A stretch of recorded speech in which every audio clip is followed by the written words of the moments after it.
Hello students. आज हम पढ़ेंगे 1905 से लेकर 1932 तक का इतिहास। अंग्रेज़ों ने 1905 में अंग्रेज़ गवर्नर लॉर्ड कर्जन भारत आए। 16 अक्टूबर 1905 को उन्होंने बंगाल का विभाजन कर दिया। हिंदू और मुसलमानों के बीच फूट डालने का सबसे बड़ा कारण बनाई। इसके बाद 7 अगस्त 1905 में स्वदेशी आंदोलन शुरू हो गया। बंग भंग आंदोलन के विरोध में विभाजन के समय lieutenant general sir Andrews Fraser थे और बाद में चलकर 1906 में मुस्लिम लीग की स्थापना की गई आगा खां के नेतृत्व में। मुसलमानों के एक शिष्टमंडल वायसराय मिंटो से शिमला में मिला और इसने प्रांतीय, केंद्रीय और स्थानीय निकायों में निर्वाचन हेतु मुसलमानों के लिए एक अलग से विशिष्ट स्थिति की मांग की। इसके बाद इसी समय कांग्रेस अधिवेशन कलकत्ता में दादा भाई नारोजी की अध्यक्षता में हुआ और 1907 में सूरत विभाजन हुआ। कांग्रेस इस समय दो दलों में बंट गई, गरम दल और नरम दल। गरम दल के नेता लाल बाल पाल और दादा भाई नौरोजी बालकृष्ण गोखले ये नरम दल के नेता थे। 1908 में अखिल भारतीय मुस्लिम लीग की स्थापना लंदन में की गई। 1909 में मार्ले मिंटो सुधार, जिसके तहत पीछे सरकार में जो कुछ कमियां रह गई थी उनकी सुधार की दृढ़ इच्छा की गई और कांग्रेस के उदारवादी नेताओं को प्रश्न करना और सांप्रदायिकता की भावना को दृढ़ करके और क्रांतिकारी राष्ट्रवाद की शक्तियों का दमन करना इसका एक मुख्य उद्देश्य था। इसी समय महात्मा गांधी द्वारा एक हिंद स्वराज पुस्तक लिखी गई। 1911 में लॉर्ड हॉर्डिंग द्वितीय दिल्ली आए। 12 दिसंबर 1911 को दिल्ली दरबार में जॉर्ज पंचम भारत आए और बंगाल विभाजन को रद्द कर दिया गया लॉर्ड हॉर्डिंग के द्वारा। राजधानी दिल्ली से कलकत्ता से दिल्ली स्थापित कर दी गई। 1912 में 1 अप्रैल 1912 को दिल्ली को भारत की राजधानी बना दिया गया।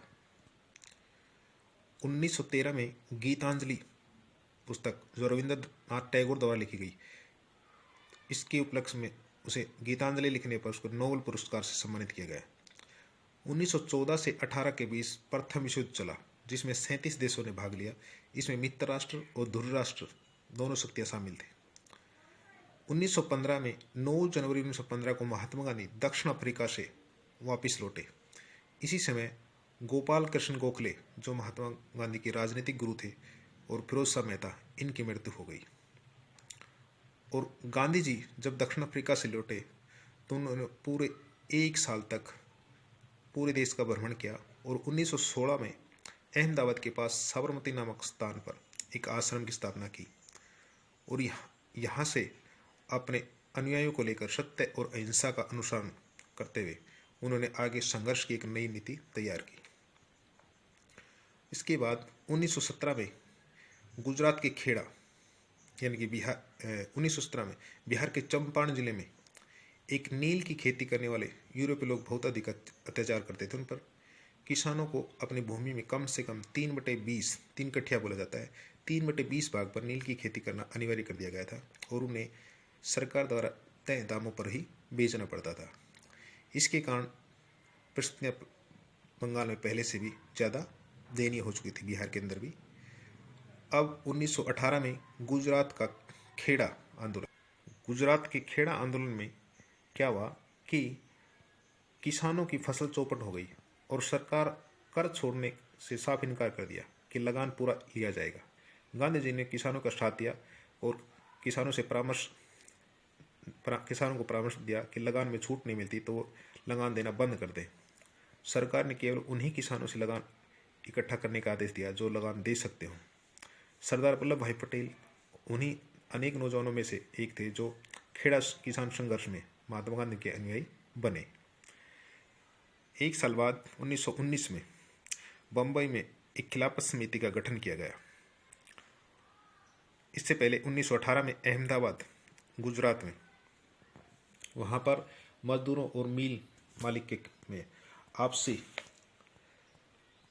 विवाद हो गया और उन्होंने मजदूरों को यानी कि मजदूरी 35% वृद्धि की मांग करने लगे मजदूर, और उसके लिए हड़ताल कर दी। परंतु उन्होंने इस बात पर जोर देकर कहा कि हड़ताल के दौरान मजदूर मालिक के विरोध में हिंसा का प्रयोग न करें। मजदूरों ने हड़ताल जारी रखने का संकल्प लिया और गांधी जी ने आमरण अनशन शुरू किया। गांधी जी के अनशन से मिल मालिकों पर दबाव डाला गया और वे ढीले पड़ गए और मजदूरी 35% बढ़ाने पर सहमत हो गए। इसके बाद मुंबई में खिलाफत समिति का गठन किया गया और 1919 में एक रोलेक्ट एक्ट पारित हो गया, जिसके द्वारा न अपील, न दलील, न वकील, किसी भी दोषी को पकड़कर और तुरंत कारागार में डाला जा सकता था। रोलेक्ट एक्ट को केंद्रीय जो ब्रिटिश सरकार थी, ब्रिटिश सरकार ने मार्च 1919 के केंद्रीय विधान परिषद में पास किया। इस कानून को राष्ट्रवादियों का दमन करने के लिए पास किया गया था। इस कानून के पीछे कई प्रावधान थे। राष्ट्रवादियों में व्यापक आक्रोश उत्पन्न किया। कानून द्वारा सरकार को यह अधिकार प्राप्त हो गया कि वे किसी भी भारतीय को बिना मुकदमा चलाए और बिना दंड दिए जेल में बंद कर सकते हैं। इस रोलेक्ट एक्ट के विरोध में 13 अप्रैल 1919 को अमृतसर के जलियांवाला बाग में बैसाखी के दिन निहत्थे लोग शांतिपूर्वक वार्ता करने के लिए इकट्ठे हुए और जनरल डायर ने निहत्थे लोगों पर गोली चलाने का आदेश दे दिया, जिसमें हजारों लोग निर्दोष व्यक्तियों की जान चली गई। इसके कारण अनेक जो घायल हुए, परिणामस्वरूप पूरे देश में रोष की लहर फैल गई और इतनी भारी रक्तपात से भारत में स्वतंत्रता संग्राम के लिए एक नया मोड़ ला दिया। इस संग्राम में पहले गिने चुने लोग ही सीमित थे, अब आम जनता के लिए एक किसान, श्रमिक, विद्यार्थी आदि इस संग्राम में स्वतंत्रता आंदोलन के लिए एकत्रित हो गए। इसके बाद 1920 में असहयोग आंदोलन शुरू किया गया महात्मा गांधी द्वारा। असहयोग आंदोलन क्या था कि अंग्रेजों का किसी भी चीज़ में सहयोग न किया जाए, इसलिए जगह जगह विद्यार्थियों ने स्कूल कॉलेज जाना छोड़ दिया, शिक्षकों ने भी त्याग पत्र दे दिए, वकीलों ने अदालतों का बहिष्कार कर दिया गया। मद्रास के अतिरिक्त लगभग सभी प्रांतों में चुनाव का बहिष्कार किया गया और विदेशी वस्तुओं का बहिष्कार किया गया। विदेशी कपड़ों की यानी कि होली जलाई गई, शराब की दुकानों पर बंद कर दी गई। अब इसके बाद 1920-21 में 1 अगस्त 1920 को असहयोग आंदोलन को शुरू किया गया था और 1921 में ही इसके साथ ही एक खिलाफत आंदोलन शुरू किया गया था। उसी समय 1921 में केरल में मोपला विद्रोह, ये किसान विद्रोह के नाम से जाना जाता है। खिलाफत आंदोलन भारतीय मुसलमानों ने अंग्रेजी शासन के विरुद्ध चलाया था। इनका क्या था कि तुर्की के सुल्तान को मुस्लिम जगत का मुखिया यानी कि खलीफा स्वीकार किया जाता था। प्रथम युद्ध के बाद राजनीतिक रूप से भारतीय मुसलमान अंग्रेजों तथा मित्र राष्ट्र से यानी कि अक्षुब्ध थे। कुछ अंग्रेजों ने तुर्की के सुल्तान के साथ उचित व्यवहार नहीं किया, जिसके कारण तुर्की साम्राज्य का विभाजन कर दिया गया और इसके कारण क्या हुआ कि ब्रिटिश प्रधानमंत्री लॉर्ड जॉर्ज ने की थी इसकी। मुसलमान यह नहीं चाहते थे कि तुर्की के सुल्तान के सम्मान को कोई आ जाए, इसलिए मुस्लिम सभी ब्रिटिश सरकार से खिलाफ हो गए और उन्होंने खिलाफत आंदोलन शुरू कर दिया। 5 फरवरी 1922 को असहयोग आंदोलन ने एक विशाल रूप ले लिया और उत्तर प्रदेश के चौरा नामक स्थान पर एक पुलिस चौकी को आग के हवाले कर दिया, जिसके अंदर 21 पुलिस वाले जिंदा जल गए। इस दर्दनाक घटना को देखते हुए महात्मा गांधी ने असहयोग आंदोलन को वापस ले लिया। 5 फरवरी 1922 को वापस ले लिया। 1923 में स्वराज पार्टी की स्थापना की गई CR दास और मोतीलाल नेहरू के द्वारा। 1924 में बेलगांव अधिवेशन कर्नाटक के अंदर हुआ, जिसकी अध्यक्षता महात्मा गांधी ने की। 1925 में काकोरी ट्रेन घटना, 9 अगस्त 1925 को राम प्रसाद बिस्मिल और उनके साथियों ने सहारनपुर पैसेंजर ट्रेन लूट ली। 1926 में लॉर्ड इरविन भारत के वायसराय बनकर आए। 1927 में साइमन कमीशन की नियुक्ति। 8 नवंबर 1927 को 7 सदस्य, 7 अंग्रेज सदस्य थे। इसे व्हाइट कमीशन भी कहा जाता है। 1928 में साइमन कमीशन भारत आया। 3 फरवरी 1928 को बम्बई, लाहौर में इसका कड़ा विरोध किया गया। लाला लाजपत राय ने इसका विरोध किया तो लाला लाजपत राय के ऊपर लाठियों से प्रहार किया गया, जिसके दौरान उसकी मृत्यु हो गई। 17 दिसंबर 1928 को सैंडर्स की हत्या कर दी। भगत सिंह, राजगुरु, सुखदेव और चंद्रशेखर आज़ाद, इन्होंने लाहौर षड्यंत्र का इनके ऊपर मुकदमा चलाया गया। लाला लाजपत राय ने कहा था कि मेरे शरीर पर पड़ी एक एक लाठी का बदला मेरे युवा क्रांतिकारी लेंगे, और इसी का बदला 17 दिसंबर 1928 को सैंडर्स की हत्या करके भगत सिंह, राजगुरु, चंद्रशेखर आज़ाद ने ले लिया। अब इनके ऊपर लाहौर षड्यंत्र का मुकदमा चलाया गया। इसके बाद आते हैं नेहरू रिपोर्ट। संविधान का प्रारूप तैयार करने के लिए इस रिपोर्ट को आधार बनाया गया। 1929 को पूर्ण स्वराज्य का लक्ष्य पंडित जवाहरलाल नेहरू ने द्वारा किया गया और 26 जनवरी 1930 को स्वतंत्र दिवस मनाने की घोषणा कर दी गई। लाहौर के अंदर एक पूर्ण स्वराज्य का लक्ष्य स्थापित कर दिया। 4 फरवरी 1930 को सविनय अवज्ञा आंदोलन शुरू किया गया। 12 मार्च 1930 को दांडी यात्रा शुरू की गई। 6 अप्रैल 1930 को यह समाप्त हुई।